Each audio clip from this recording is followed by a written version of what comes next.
বন্ধু, হ্যাঁ বলো। তোর দুই বন্ধু এখান থেকে আজকে যেতে বুঝছো, এক রাস্তা দেখি রাস্তার কিছুক্ষণ আজকে গেলে রাস্তায় একটা ফান্না আম পড়ছে, সেই আমটাকে লাগাইবো। তুমি ভাইছো তুমি খাইবা। আমটা আমি দেখছি, আমি খাই।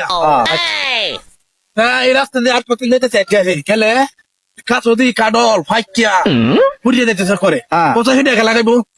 এটা তুমি দেখছো তুমি খাইবা। আমি খাই। আচ্ছা, তার কতক্ষণ যেতেছে এই রাস্তা দেয় খেলে বাজারে মুখ লাগাত খেয়েছি আরি খেলে দিহি এক পেটা জুতা সিলাই তুই কুয়া সিলাইতেছে, কোসে কাটা সিলাইবো। আম দেখছো খাইছো তুমি খাইছো, কারণ দেখছো তুমি খাইছো। জুতা ছিলেন তুইয়া কুয়া সিলাইতেছে, এটা তোমারই সিলাইব। আচ্ছা, আমারটা সিলাইলো বাজারের মুখে উঠতে দোকানাতে একটু আরেকটু আমারটা তো সিলাই কোসে কাটা মারবো। আমারটা